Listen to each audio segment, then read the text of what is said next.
بسم الله الرحمن الرحيم.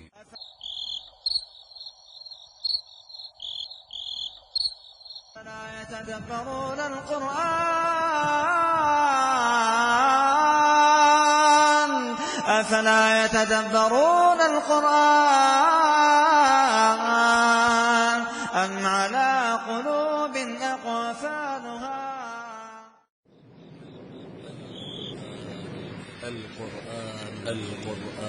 القرآن الكريم كتاب أنزلناه إليك مبارك ليدبروا آياته وليتذكر أولو الألباب. أنزلناه إليك مبارك ليدبروا آياته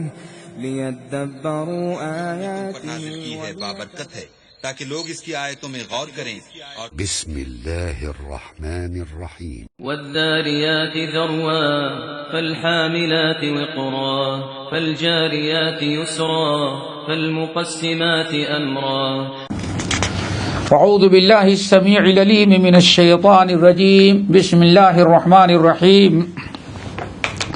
ففروا إلى الله إني لكم منه نذير مبين ولا تجعلوا مع الله إلها آخر إني لكم منه نذير مبين كذلك ما أتى الذين من قبلهم من رسول إلا قالوا ساحر أو مجنون أتواصوا به بل هم قوم طاغون فتول عنهم فما أنت بملوم وذكر فإن الذكرى تنفع المؤمنين وما خلقت الجن والإنس إلا ليعبدون ما أريد منهم من رزق وما أريد أن يطعمون إن الله هو الرزاق ذو القوة المتين فإن للذين ظلموا ذنوبا مثل ذنوب أصحابهم فلا يستعجلون فويل للذين كفروا من يومهم الذي يوعدون.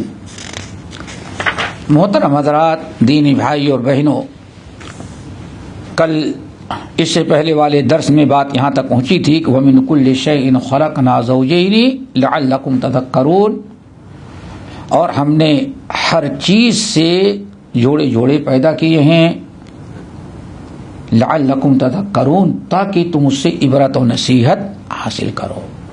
جوڑے جوڑے بتایا ہم نے کہ ہر چیز کو ذرا دیکھیں. سردی ہے تو گرمی بھی پیدا کی ہے، بارش ہے تو خشکی بھی اللہ نے بنایا ہے، دھوپ ہے تو سایہ بھی بنایا ہے، وَلَلظِّلُّ وَلَلْحَرُورُ وَلَلظُّلُمَاتُ وَلَلنُّورُ، تاریکی اور روشنی ہے تو تاریکی ہی بنایا ہے، کھٹا ہے تو میٹھا بھی ہے، نمکین ہے تو تیز بھی ہے. دیکھو ہر چیز کو اللہ تعالیٰ نے بنایا تاکہ غور کرو. دیکھو ایک ہی چیز ہے، ایک ہی درخت ہے، ایک ہی ماں ہے، ایک ہی باپ ہے، لیکن بچہ کبھی بیٹا بنا کبھی بیٹی. ہر چیز کو سیب کھاتے ہیں، کبھی کہتے ہیں پہلا ایک مرض پھینک دی بھائی بیکار ہے. سنترا چھیلتے ہیں، مالٹا کھاتے ہیں، بڑے مرچے چلے جائیں کھاتے ہوئے، ورنہ پہلے ہی مرتا کان کھڑے ہو گئے، روکتے نہیں، دوسرا اٹھا لیں، اتنا کھٹا. آخر دونوں کی تاثیر کس نے پیدا کی؟ نہ کسی کا انجیکشن ہے، نہ کسی کا کی دوا ہے، درخت ایک ہے، جنس ایک ہے، سب کچھ. تو اگلی آیت بڑی اہم ہے، اس پر غور کریں اور آج کتنی ضرورت ہے. فَفِرُّوا إِلَى اللَّهِ، بس میرے بندو اوپر دیکھ لیا رب کا کمال، رب کی قدرتیں، رب کے انعامات نہیں دیکھے.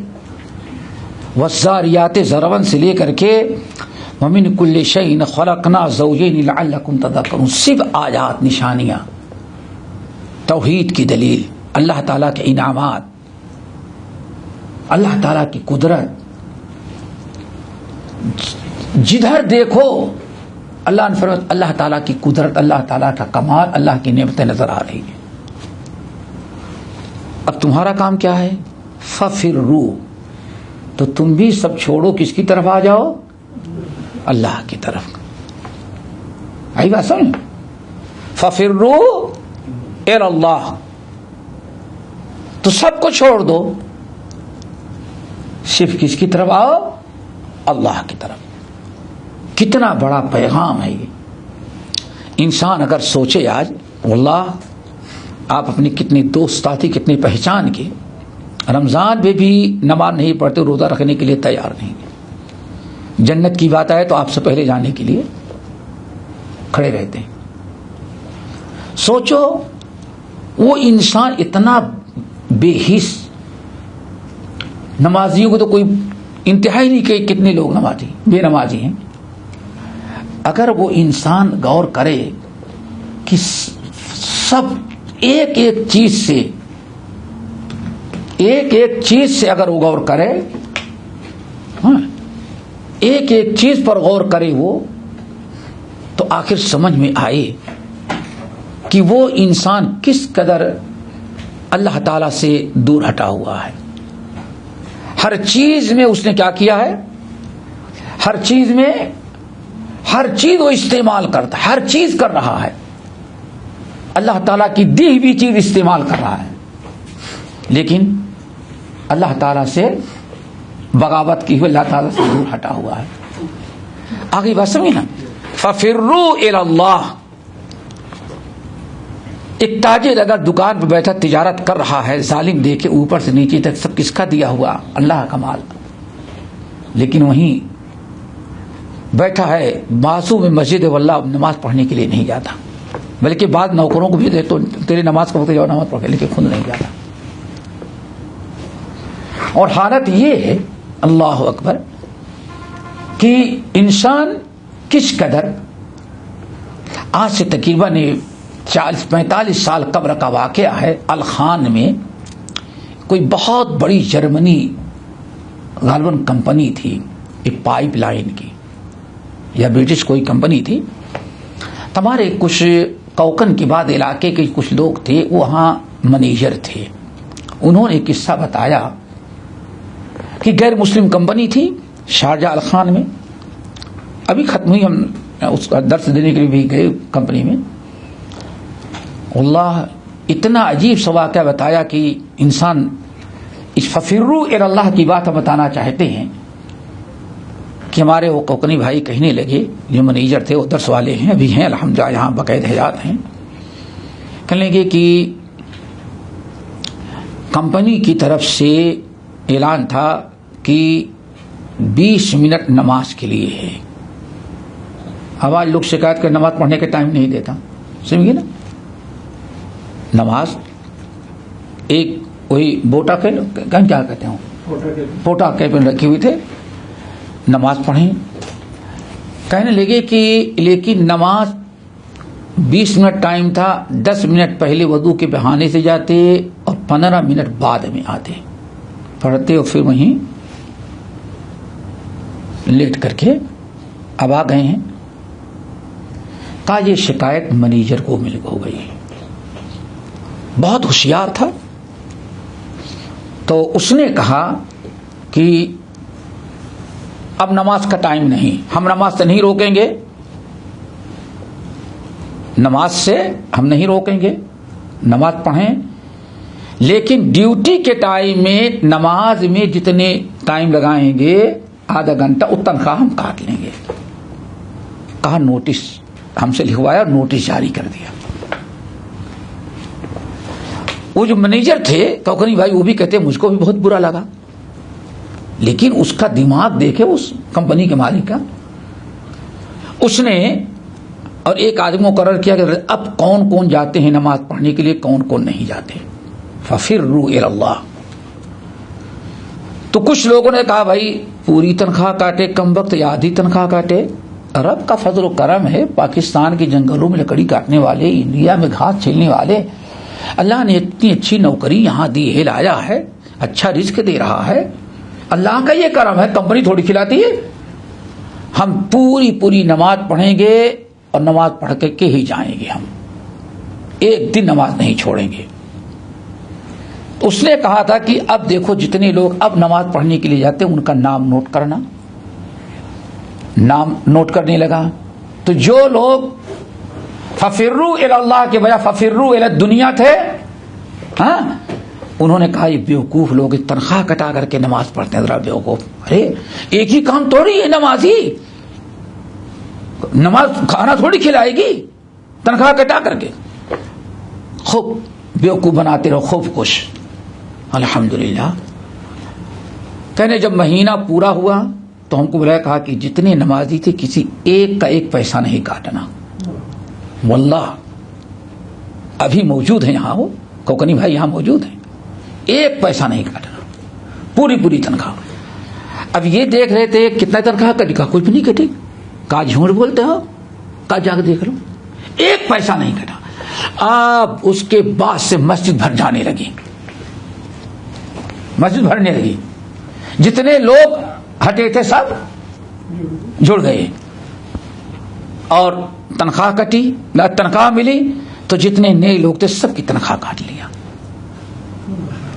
تو تیمار دیکھو، اب پرانے جتنے تھے نہیں کاٹا، اب شور مچایا، کہا وہ اصلی نمازی ہیں اور تم بہانہ بنا کے آرام کرنے کے لیے جاتے ہو، اگر اصلی نمازی ہوتے تنخواہ کی بغیر پرواہ کے تم بھی ان کی طرح نماز پڑھتے، یہ اصلی نمازی اصلی مسلمان۔ ذرا سوچو، ففروا الی اللہ انی لکم منہ نذیر مبین۔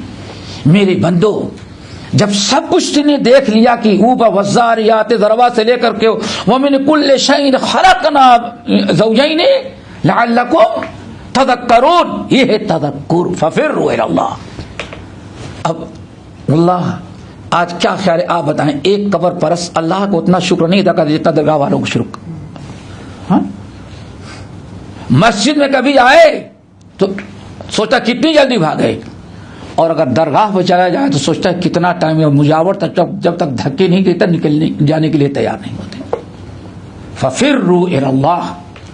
آج ہمارے اور آپ کتنے جیسے لوگ نہیں، آپ لوگ تو بڑے اچھے ہیں، لیکن واللہ آج ہمارے جیسے کتنے لوگ ایسے ہیں کہ الی اللہ کے بجائے الی دنیا کی طرف دوڑ رہے ہیں۔ یہ بہت بڑی عبرت و نصیحت کی چیز ہے۔ ففروا الی اللہ انی لکم منہ، میں تم لوگوں کو اللہ تعالی سے ڈرا رہا ہوں کہ اللہ کو ناراض نہ کرو۔ مقصد کیا ہے؟ کوئی حرکت، کوئی عمل، کوئی بات ایسی نہ کرو جو اوپر والے کو ناراض کرنے والی، اس کا حق مقدم ہے، اس کے بعد ہی دوسروں کے حق ادا کرنے کا سوچو، ٹھیک ہے نا؟ اور آج غیروں کا، بیوی کا، بچوں کا، بلکہ واللہ تعجب، دوست احباب کا حق مقدم ہے اللہ اس کے رسول کے حق پر۔ دوست احباب کا حق بھی کس پر مقدم سمجھتے ہیں؟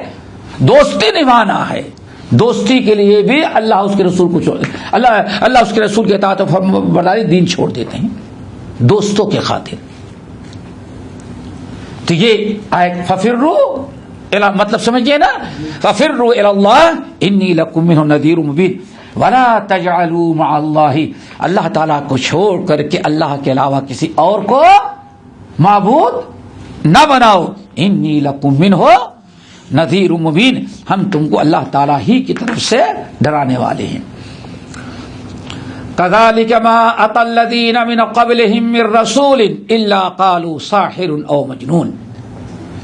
اب اس آیت میں اللہ تعالیٰ نبی علیہ السلام اور ایمان والوں کو تسلی دے کی باتیں بتا رہا ہے اور حوصلہ افزائی کی باتیں، اور یہی اسلام کی خوبی ہے، انبیاء کا یہی کام ہے، دعات اور مبلغین کو بھی یہی کرنا چاہیے، ہمیشہ حوصلہ افزائی کریں۔ اللہ تعالیٰ ہم کو بھی توفیق دے، آپ کو بھی توفیق دے، علماء کی، طلباء کی،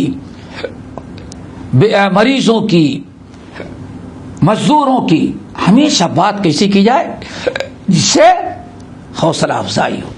ہمارے ایک خطیب الاسلام تھے ہند پاک کے، مولانا عبدالروف صاحب جھنڈے نگری نیپال کے، ایک تقسیم کے پہلے رحمانیہ کے فارغ تھے بہت پہلے، اور یہ بر صغیر کے مشہور خطیبوں میں سے تھے، خطیب الاسلام ان کا لقب تھا، یہاں بھی آتے رہے۔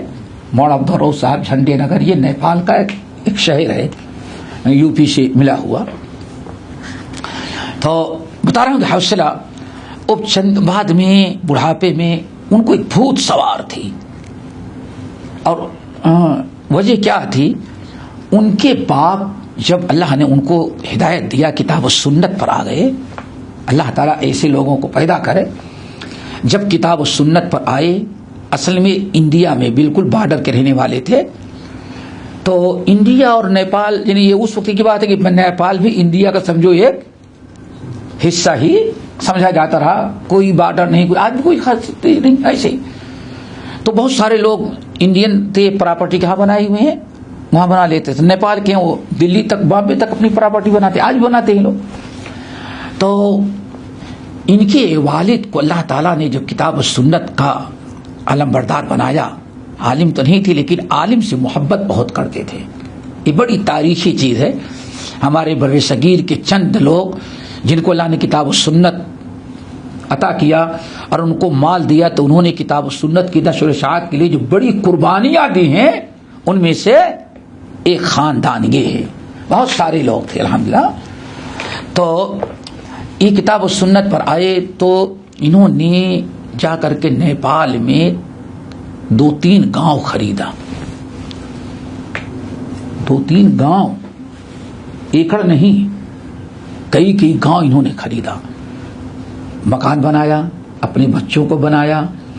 پھر کئی 100 ایکڑ زمین خریدی اور کہا ہم اس کو ایک مدرسہ بنائیں گے، مدرسے کے لیے وقف کریں گے.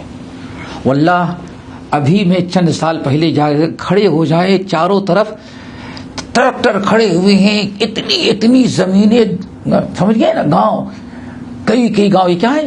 یہ سب جو ہے مدرسے کی زمین ہے، مدرسے کے لیے وقف ہے. اللہ اکبر. تو انہوں نے ایک کام تو یہ کیا کہ اس زمین وقف کر دی، کئی گاؤں. پھر مدرسہ بنایا سراج العلوم، جہاں کے فارغین سراجی کہتے ہیں، سراج العلوم جھنڈے نگر، سراج العلوم مدرسہ بنایا اور مدرسے میں بڑے بڑے علماء کو بلایا. پھر مدرسہ چلانے کے لیے اپنے ایک بیٹے کو عالم بنایا. کئی بیٹے تھے، عبد الرؤوف نامی بیٹا جو تھا اس کو تھوڑی سی تعلیم دلوا کر کے لے گئے رحمانیہ دلی، عالم بنایا اور اعلان کیا کہ میں نے اس مدرسے کے لیے اتنی زمین وقف کی ہے اور یہ مدرسہ چلانے کے لیے میں نے عبد الرؤوف نامی اپنا بیٹا وقف کیا ہے. ایک عجیب سی قربانی تھی، سمجھ گئے نا. تو اس بڑے مخلص سے، اللہ جزائے، بڑی داستان ہے. بتانا چاہتا ہوں تو کبھی مدرسے کی دھن سوار رہتی تھی، مدرسہ کیسے ترقی کرے. یہاں بھی آتے رہے تو کسی جگہ جائیں اور بسا اوقات من پسند چندہ نہ ملے تو بہت نارا افسوس کرتے تھے. ان کے پاس گئے، مولانا کیا ہوا؟ ارے یار آئے لیکن کچھ کام نہیں ہو رہا ہے. مولانا کیا بتائیں، حالات اچھے نہیں ہیں، اسی لیے لوگ انکار کر دیتے ہیں. کوئی بات نہیں. ان کے پاس گئے، بھائی کیا بتائیں مولانا، بلا وجہ آپ آگے، یہاں آنے سے کچھ فائدہ نہیں، چندے کا زمانہ ہے. یہ نہیں ایسے ہمارے پاس ہم سے ملے، تمہیں نہیں خبر تھی. میں نے کہا مولانا آپ محنت کرتے رہیں، انشاءاللہ آپ کا چندہ جہاں رکھا ہے جب اس کے یہاں جائیں گے تو کوئی نہیں روک سکے گا. آپ ابھی وہاں گئے ہی نہیں جہاں آپ کا کام بنے گا. ایسے 2-4 مرتبہ ہوئی تو مجھے کوئی نہیں. تو بعد میں کیا ہے، حوصلہ افزائی، بعد میں لوگوں سے کہنے لگے کہ صرف شیخ ظفر کے پاس جاؤ تو وہ حوصلہ افزائی کی باتیں کرتے، ورنہ سب دل توڑنے والی باتیں کرتے سب دل توڑنے والی باتیں کرتے ہیں. لیکن یہ شیخ ظفر جو مولانا ظفر بولتے تھے، مولانا ظفر یہ جو ہے وہ حوصلہ افزائی کی باتیں کرتے ہیں. تو دیکھو ہمیشہ دیکھو آپ کے کہنے سے نہ کچھ بگڑتا ہے نہ بنتا ہے، لیکن سامنے والے کا دکھ درد حوصلہ تھوڑا سا دور ہو. یہ انبیاء کا طریقہ ہے، اللہ کی سنت ہے یہ. دیکھو کذالک ما اتی الذین من قبلہم، نبی پریشان ہیں، مشکل میں ہیں، لوگ ایمان نہیں لا رہے ہیں. دنیا کے سب سے باکرامت اور عزت والا انسان، نبی سے بڑی عزت والا کون ہو سکتا ہے؟ ایسی ذات کو بھی ساحر، جادوگر، کذاب، مجنون، پاگل کہنے لگا. سوچیں ایمان لانے والوں کیا کہ انؤمن کما آمن السفہاء، یہ الو بیوقوف لوگ جیسے ایمان لے ہم بھی مسلمان ہو جائے، بیوقوف صبح کہتے تھے نا. اب آپ بتائیں اس وقت مسلمان یا نبی کتنا زیادہ حوصلہ افزائی کا مستحق ہوتا ہے نا. جب ایمان لانے والے کو ماں باپ سے لے کر کے پورے برادری تک ملامت کر رہے ہوں، ہر ایک ملامت کرتا ہے، اپنے پرائے سب، اپنے بھی کوئی حوصلہ افزائی کی بات نہیں. اسی لیے طلوع علیہ السلام علیہ منکم رجل رشید، یا تمہیں سے کوئی ایک انسان تو عقل مند ہوتا جو اس چیز کو سمجھتا، میرا ساتھ دیتا. انبیاء تمنا کرتے تھے. اللہ نے فرمایا نبی کلمہ پڑھنے والوں افسوس نہ کرو، کذالک ما اتى الذین من قبلہم من رسول، ان سے پہلے ما اتى الذین من قبلہم من رسول، یہ جو آپ مکے والے جھٹلا رہے ہیں، مکے والے آپ کو گالی دے رہے ہیں، مجنون و پاگل کہہ رہے ہیں، ایمان لانے والوں کو سفیہ و بیوقوف کہہ رہے ہیں، کوئی نئی چیز نہیں ہے، یہ کون سی بڑی بات ہے. کذالک ما اتى الذین من قبلہم من رسول، مسلم سے پہلے جتنے بھی رسول لوگوں کے پاس آئے تھے، قوم کے لوگوں نے رسول کو الا قالوا ساحر مجنون، نبی کو مجنون اور جادوگر ہی کہا تھا. تو یہ کوئی نئی بات تو نہیں ہے. اور آپ کے سامنے نبی کا اسوہ، ان کے ساتھیوں کا کردار معلوم ہے. قوم ہلاک ہوئی، نبی اور ان کے ساتھی ہی عزت کے حقدار مستحق بنے. آگے بات سمجھ میں؟ تو ہمیشہ لیبر ہو، مزدور ہو، مرد ہو یا عورت ہو، آپ کا بگڑتا کچھ نہیں. سنت اللہ یہ سنت رسول کہ ہمیشہ آدمی بات کرے تو حوصلہ افزائی کی، دل توڑنے والی باتیں نہیں، دل دکھانے والی باتیں نہیں، بلکہ ایسی باتیں کرو کہ اس کو احساس ہو کہ ہاں ہمارے ساتھ بھی کوئی ہے. چلو اتواصوا بہ، کیا پہلے لوگوں نے جو جانے گزرے ہوئے انہوں نے ان کی وصیت کی تھی کہ دیکھو ہم اگر تمہارے زمانے میں کوئی نبی آ جائے تم بھی ویسے ہی وہ سلوک کرنا نبی کے ساتھ جو ہم نے کیا. نہیں سمجھے؟ ایک اس کی طرف سے پہلے لوگ، پہلے نبی سے پہلے آخری نبی محمد صلی اللہ علیہ وسلم سے پہلے جتنے نبی آئے تھے، ہر نبی کے امتیوں نے، قوم نے نبی کو مجنون، ساحر، پاگل، جادوگر کہا. آج یہ مکے والے بھی ایسے کر رہے ہیں. تو ایسا تو نہیں ہے کہ وہ جاتے مرنے کے پہلے پہلے وہ کمبخت ان کو وصیت کر کے گئے ہو کہ ہم تو جا رہے ہیں، تمہارے زمانے میں کوئی نبی آ جائے تو تم بھی ایسے اس کو بیوقوف، پاگل، ساحر اور مجنون کہنا. یعنی ایک کیا کہ اشارہ ہے کہ ان کی طرح کو بیوقوف مر رہے ہو. بل ہم قوم، الفا نہیں ان کو کیا خبر، بلکہ ہم قوم طاغون، یہ خود بڑے شرکس قوم ہے، بڑی بد اخلاق، بد کردار یہ قوم ہے. بت پرستی اور ظلم زیادتی میں، حرام کاری میں یہ بہت آگے نکل گئے ہیں. پہلے کے لوگوں نے وصیت نہیں کیا تھا. ان کا مال، ان کی دولت، ان کی تجارت، ان کی قوت و طاقت، ان کو جو پاور ملا ہے، اس پاور کے بلبوتے پر نبی اور ایمان والوں کی اسی توہین کر رہے ہیں. اللہ، بل ہم قوم طاغون، طاغون سمجھتے ہو نا، سرکشی کرنے والا، مال، عزت، قوت، طاقت، وہ بھی حکومت اور سلطنت، کرسی مل جائے. یہی قرآن کا کمال ہے. آج جتنا کچھ اپنی آنکھوں سے دیکھ رہے ہیں سب قرآن کی آیات میں دیکھ لو. بل ہم قوم طاغون، اللہ نے فرمایا نہیں، بلکہ ان کی دولت، ان کی مال، ان کی حکومت اور ان کی کرسی جو پاور ملا ہے، وہ یہ چیزیں ان کو، ان سے یہ باتیں کہلوا رہے ہیں. اللہ اکبر. کیا خیال ہے آپ لوگوں کا؟ آج پاور جس کے ہاتھ میں اندھا ہو جاتا، ہو گیا کہ نہیں؟ اندھا، وہ بھی جتنا ذلیل ہو، سمجھ گیا نا، جتنا ذلیل اور خوار ہو، جتنا پاور ملتا ہے پاور کا غلط استعمال، اور یہ نہیں سوچتا ان ربک لبالمرصاد ولا تحسبن اللہ غافلا عما یعمل الظالمون. ہم سمجھتے اللہ کیوں نہیں کچھ کر رہا ہے. اللہ نے فرمایا نہیں، ان ربک لبالمرصاد، آپ کے رب نے تو بالکل عذاب ایسے فٹ کر کے کر دیا ہے ان کے اوپر، لیکن وقت اس نے مقرر کیا ہے، تم نے نہیں مقرر کیا ہے. جب وقت آئے گا تو ان ربک لبالمرصاد، آپ کا رب گھات لگایا ہے، باقاعدہ ان کے اوپر فٹ کر رکھا ہے عذاب کا.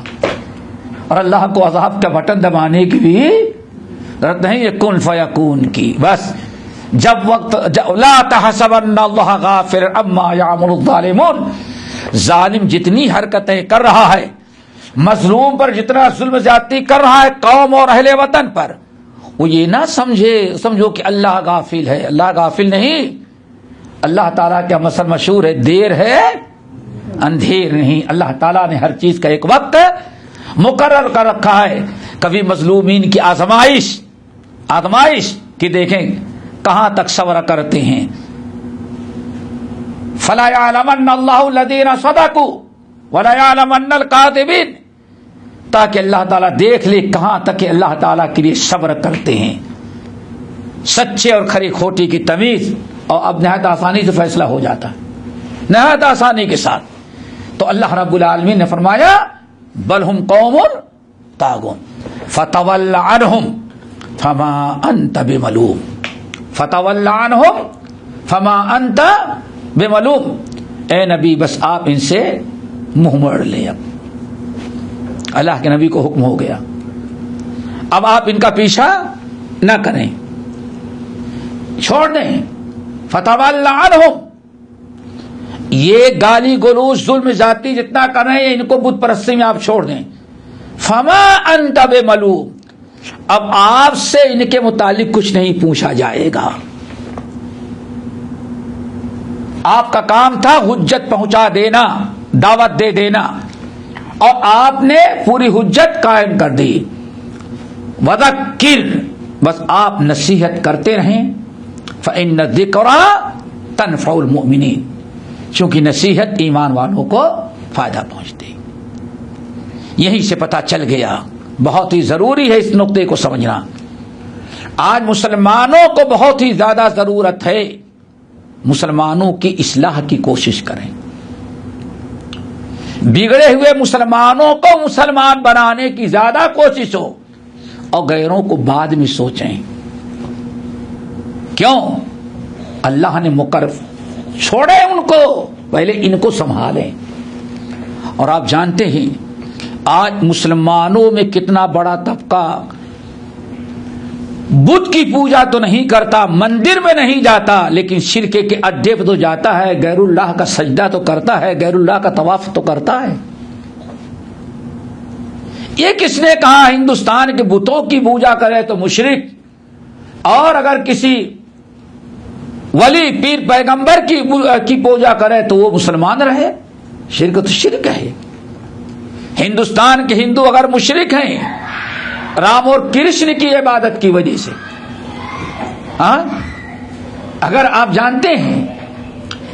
جانتے ہیں کہ مکے کے مشرکین لات اور عزا کی بنا پر مشرک قرار دیے گئے ان کی پوجا کی وجہ سے نا، تو اللہ تعالیٰ نے مشرک اہل کتاب کو کس کی بنا پر مشرک قرار دیا؟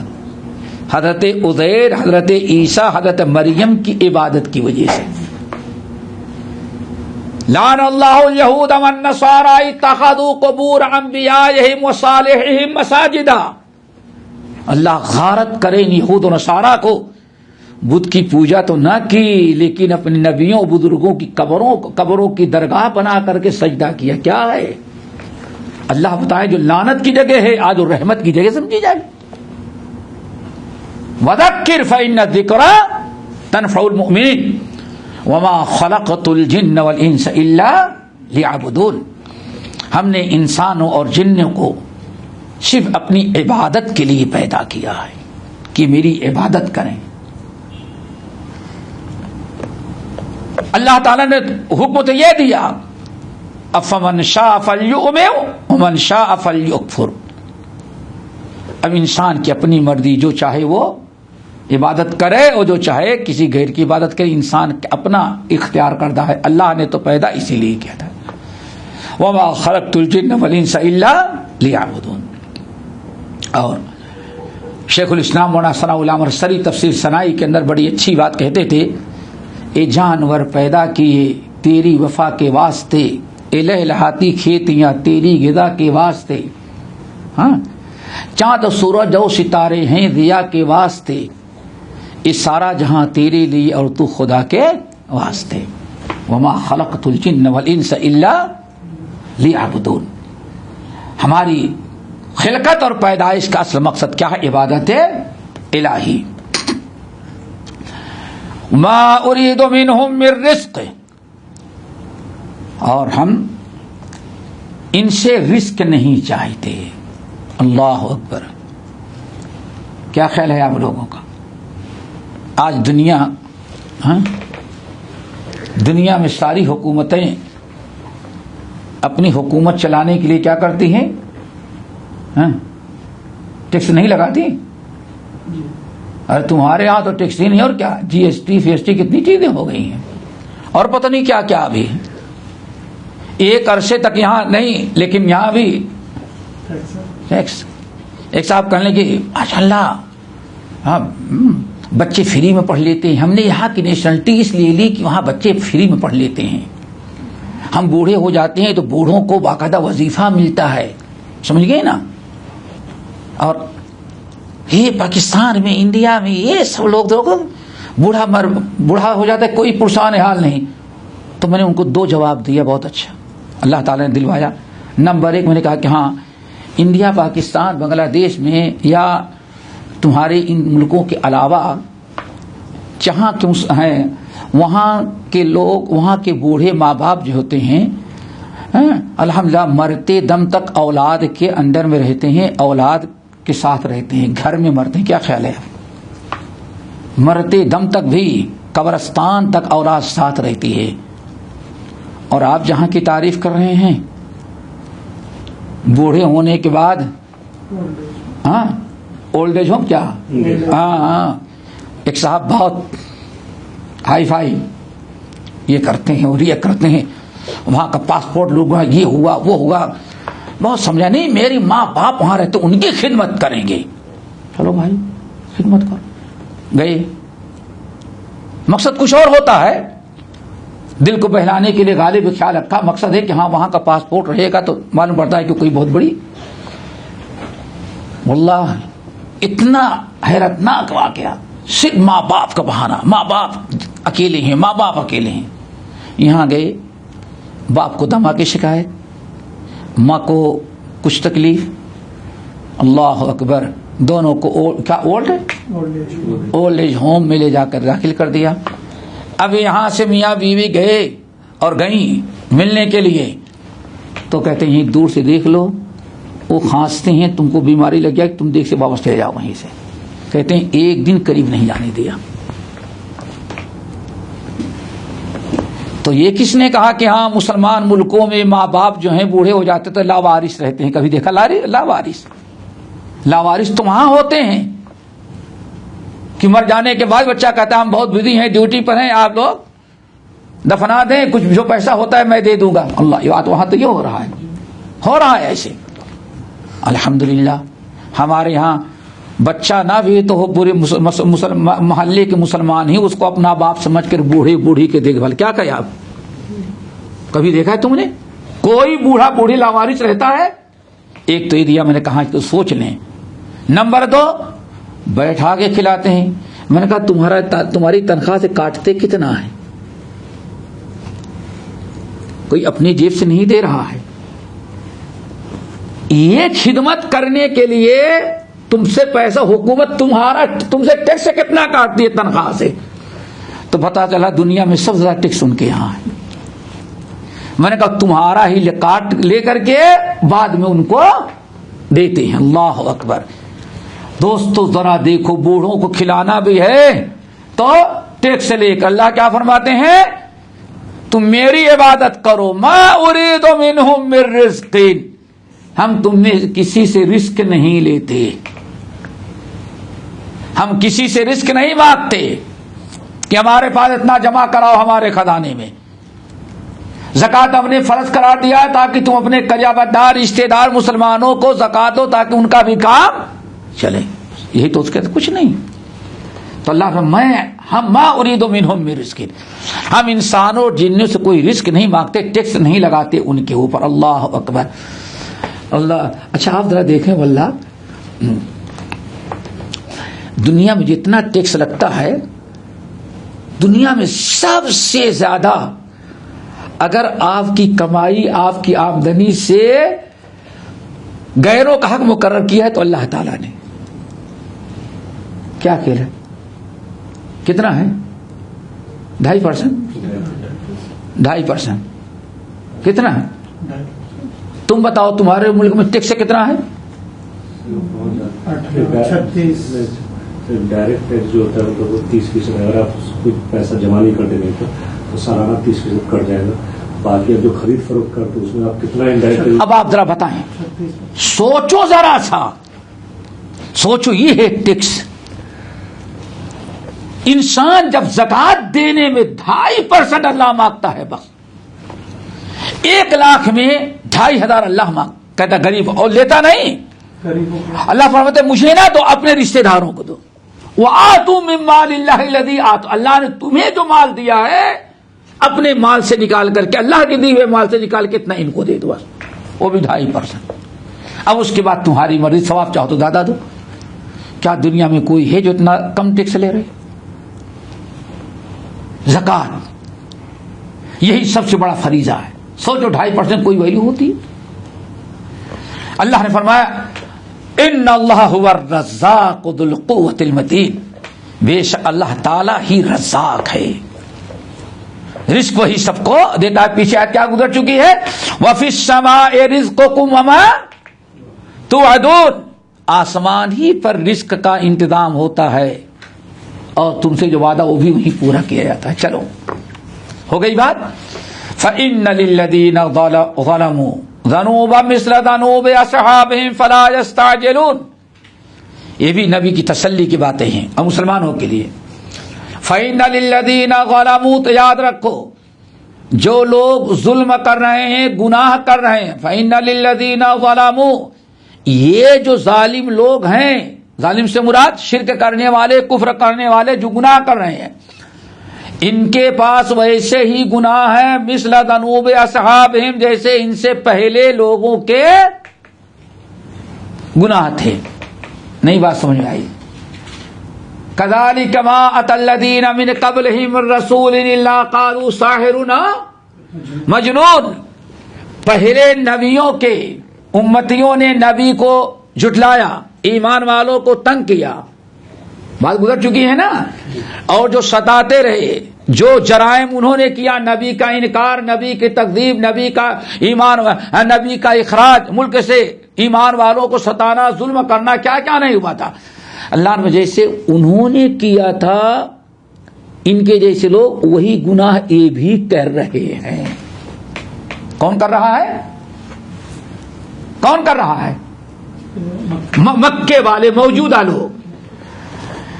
فلا یستعجلون, تو انہیں جیسے حرکتیں کر رہے ہیں تو ذرا عذاب کی جلد بازی نہ کریں. جیسے ان پر عذاب آیا تھا ویسے بھی ان پر بھی عذاب آئے گا. تسلی کی بات ہو گئی نا. آگے فویل للذین کفروا, بربادی ہوئی کافروں کی, من یومہم الذی یوعدون, اس دن جس دن کا وعدہ ان سے کیا گیا تھا. عذاب الہی کے وقت مقرر تھا نا, جو اللہ نے مقرر کیا تھا عذاب الہی کا وقت, دن, اس دن کی تباہی اور بربادی ہوئی. اس پر سورہ طور مکمل ہو گئی. سورہ زاریات. ہمارے چینل کو سبسکرائب کیجیے اور بیل آئیکن کو دبانا نہ بھولیے تاکہ آپ کو نئی ویڈیو برابر ملتی رہیں. لائک اور شیئر کرنا نہ بھولیے.